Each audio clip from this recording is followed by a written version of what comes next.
early 1950, late 1949, when then Dad moved to Santa Fe, to where he became head of law enforcement for the game department. He was also the game department pilot, and he flew the plane.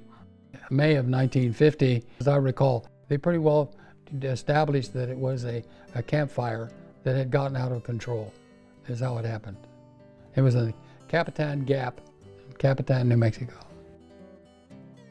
Then Dad flew the plane to Capitan to help with the fire. He would fly over the fire and then come back and report what was happening, and he would help with that. Well, then while he was there, somebody pointed out, said, there's a bear up in that tree.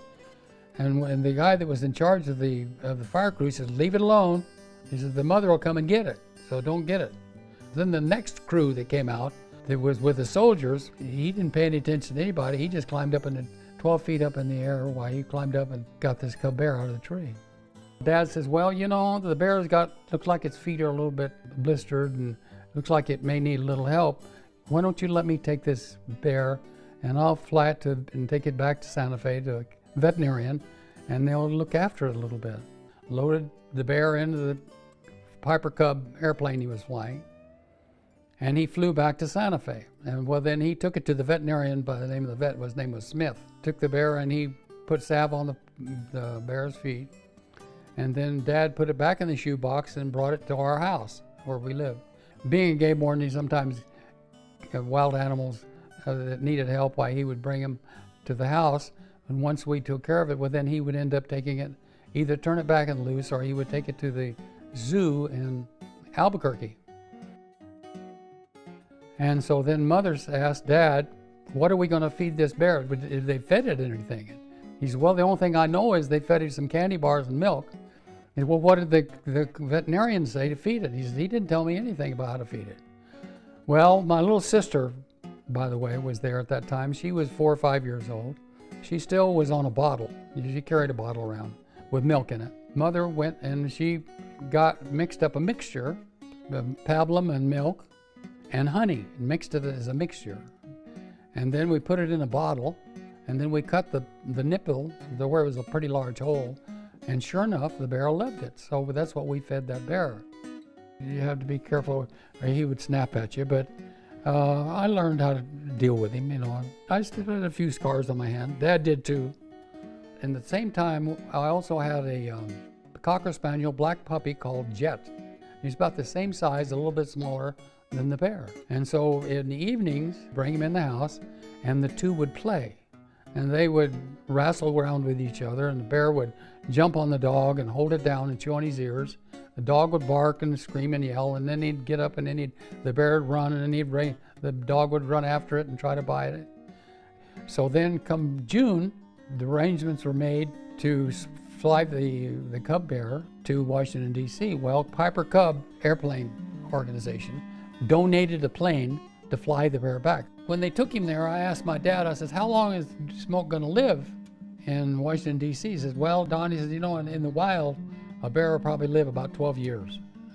Now, 10 years later, took Judy out to the zoo, one of the well-known photographs or pictures that are shown, and they stood by the bars where Smoke was. By the way, he's full grown now.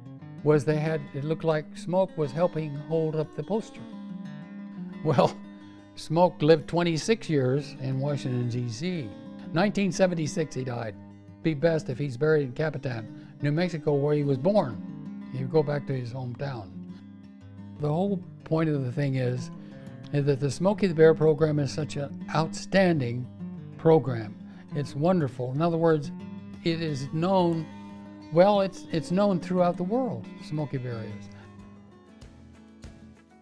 This isn't just a bear, and this wasn't just a story that happened somewhere.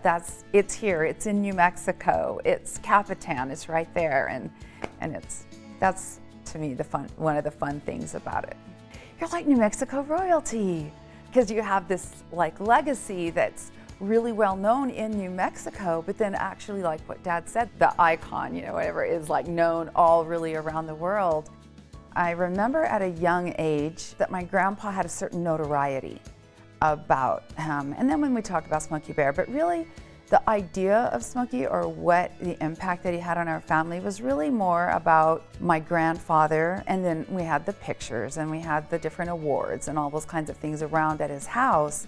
He was a good grandpa. He did things with us every year. On Christmas, I remember my grandma and grandfather would give us things, and so we had stuffed Smokey toys, you know, Smokey Bear, like stuffed animals. One time we got like a whole kit, buttons and coloring books and like stickers and things like that. And for my granddaughters, and so now we have like a 7 and a 4-year-old, and then they like to represent Smokey. They proudly wear their Smokey Bear attire, and they have Smokey Bear stuffed animals too. And it's like the tradition carries on.